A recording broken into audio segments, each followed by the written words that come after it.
Hello friends, कैसे आप सब लोग and thanks for watching my channel. दोस्तों, इस वीडियो में हम जिस कंपनी के स्टॉक की बात करेंगे वो फार्मा सेक्टर से बिलोंग करता है और उस कंपनी का नाम है बल फार्मा। अब उसका बाल फार्मा बोलिए, बल फार्मा, BAL, ठीक है। अलग अलग प्रोनाउंसिएशन हो सकता है, लेकिन चार्ट के बारे में हम डिस्कस करते हैं यहाँ पे। फर्स्टली आप देखिए, ये कंसोलिडेटेड चार्ट पैटर्न है, राइट। यहाँ पे देखिए, आपको जो चीज़ दिखेगा वो है कंसोलिडेशन यहाँ पे। अब इसको आप अलग अलग तरीके से इंटरप्रेट कर सकते हैं, वो दूसरी बात है उसमें कोई गलती नहीं है कि आप किसी और तरीके से देख रहे हैं, मैं किसी और तरीके से देख रहा हूँ। So there is nothing wrong about it, क्योंकि लेवल्स जो होता है ना, खासकर टेक्निकल एनालिसिस में, वो इंटरकनेक्टेड रहता है।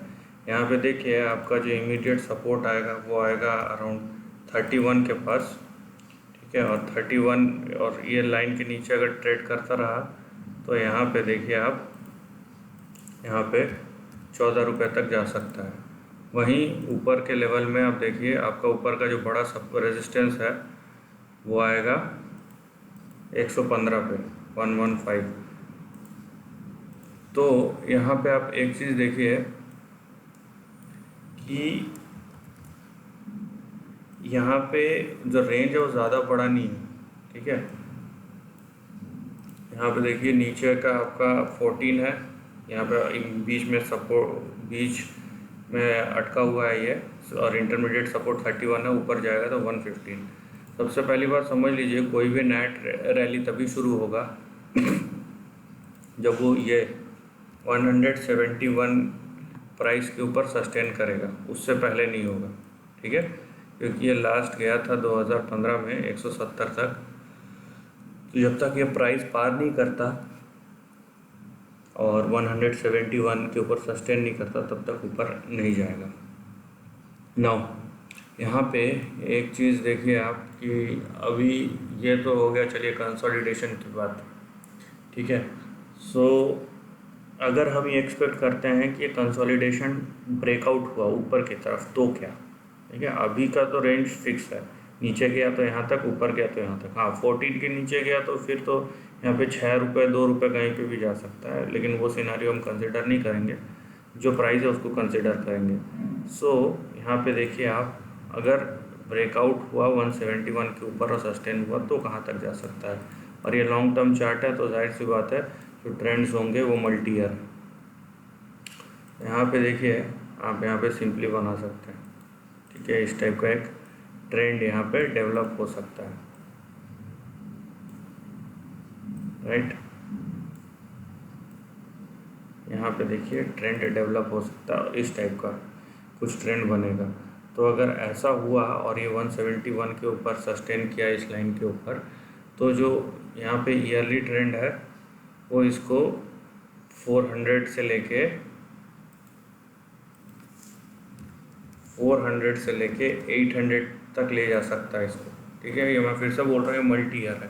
तो यहाँ पे 400 से लेके 800 तक यहाँ पे लॉन्ग टर्म में जा सकता है। कंडीशनल है कि पहली बात तो 115 के ऊपर जाए, दूसरी बात 171 के ऊपर सस्टेन करे, उसके बाद ये आएगा, और वो भी मल्टीपल ईयर्स है।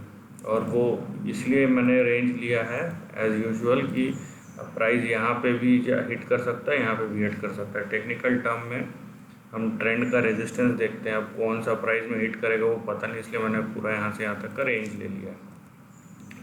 नाउ इसके डेटा के बारे में अगर हम देखते हैं, सो देखिए, अब फार्मास्यूटिकल, ये देखिए बाल फार्मास्यूटिकल है, तो जाहिर सी बात है फार्मा सेक्टर अभी फेवरेट सेक्टर है। तो यहाँ पे अभी तो पहले सब भागेगा, सब स्टॉक्स ऊपर जाएंगे, और जो फंडामेंटल है वो बाद में कैचअप होगा यहाँ पे, क्योंकि प्राइस एक्शन पहले होता है, उसके बाद अच्छी खबर या बुरी खबर हो वो बाद में फैक्टर इन होता है। सो उस सिनारियो में आप देखिए कि स्मॉल कैप कंपनी है, इनफैक्ट 65 करोड़ की कंपनी है। यहाँ पे बुक वैल्यू के आसपास है, बुक वैल्यू 44 रुपये, करेंट प्राइस 46 रुपये। यहाँ पे जो ROC या ROE है बहुत कम है, ये 5% का रिटर्न ऑन इक्विटी है और 6-7% का ROC।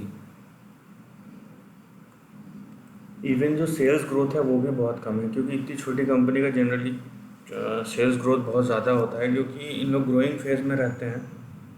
तो जो इन लोगों को छोटे से सेल से भी जो बड़ा जंप आ सकता है, तो इनके पास, ये बड़ी कंपनी के पास उतना लीवरेज नहीं होता है या उतना स्पेस नहीं होता। उन लोग के ग्राहक बिजनेस कंसिस्टेंट रहते हैं, लेकिन वो छोटी कंपनी की तरह बड़े बड़े सेल्स ग्रोथ नहीं कर सकते, क्योंकि उनका ऑलरेडी बिजनेस बहुत बड़ा हो चुका होता है।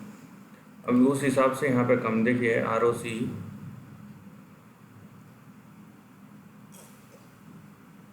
2008 में 10% था और 2009 में 11%। वो 11% लौट के आया 2015 में, उसके बाद से 7-8 ऐसा चल रहा। तो आप बोल सकते हैं ये 4% से लेके 11% के बीच में घूमता है इसका रिटर्न ऑन कैपिटल एम्प्लॉयड। तो उस हिसाब से अगर मैं ये अनुमान लगाऊं, तो उस हिसाब से इसका 3-4% का और अपसाइड बचा है ROC में, जो बिजनेस अभी जैसे टर्न अराउंड होगा। तो अब प्रमोटर्स का देख लीजिए, यहाँ पे प्रमोटर्स का टोटल 44% स्टेक था, अभी वो घट के 42% हो गया है। तो ये थोड़ा सा नेगेटिव तो नहीं, फिर भी कम होते रहता है तो प्रॉब्लम है, क्योंकि फार्मा सेक्टर कोई फाइनेंस सेक्टर तो है नहीं या लिवरेज सेक्टर है नहीं यहाँ पे। और यहाँ पे आपको एक चीज़ दिखेगा, इनके जो नेट प्रॉफिट है, हार्डली कोई नेट प्रॉफिट है यहाँ पे, पहली बात। और दूसरी बात, बहुत फ्लक्चुएटिंग है। यहाँ पे देखिए 0, -1, फिर 5, 4, 1, 2, 3, फिर -7। तो यहाँ पे बहुत ज़्यादा फ्लक्चुएटिंग है नंबर्स, और वो चीज़ का इम्पैक्ट आपको दिखता है शेयर प्राइस में किस तरीके से। यहाँ पे देखिए, जो पहली बात तो इसके फ्लक्चुएशंस बहुत ज़्यादा है ऊपर नीचे, और दूसरी बात इसका रेंज जो है वो लिमिटेड है, ठीक है। अगर मैं नीचे से ऊपर का रेंज कैलकुलेट करता हूँ यहाँ से यहाँ तक का, सो यहाँ से यहाँ तक अगर है तो 1100%, अदरवाइज यहाँ से देखिए ये 300-400% का रेंज है। अब बोलिए कम कैसे हुआ, नहीं ये कम नहीं है इनफैक्ट, ठीक है। 400%, 500% कम नहीं होता, लेकिन मैं जो कंपेयर कर रहा हूँ वो है रिलेटिव फार्मा सेक्टर से, जहाँ पे जो आपके स्विंग्स है वो कम से कम 2000-3000% के स्विंग्स है। तो मैं उस हिसाब से रिलेटिवली कंपेयर कर रहा हूँ। तो यहाँ पे वो चीज़ आपको दिखता है कि वोलेटाइल नंबर है, कि जैसे एक तो ईयर के अच्छे नंबर आए, स्टॉक बहुत तेज़ी से भागता है, और उसके बाद जैसे वोलेटाइल हुआ चार्ट फिर से नीचे आ जाता है। इसका मतलब ये है सिंपली कि फंडामेंटल्स अच्छे ना हो तो स्टॉक प्राइस में सस्टेनेबिलिटी नहीं होता।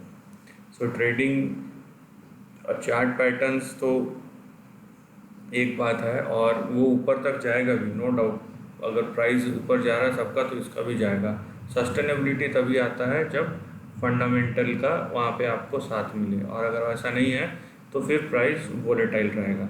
So this is the end of the video दोस्तों। वीडियो पसंद आया तो लाइक और शेयर कीजिए, थॉट्स कमेंट सेक्शन में लिख के बताइए, और ऐसे नए कंटेंट के लिए चैनल को प्लीज़ सब्सक्राइब कीजिए। Lastly, take care of your family and friends.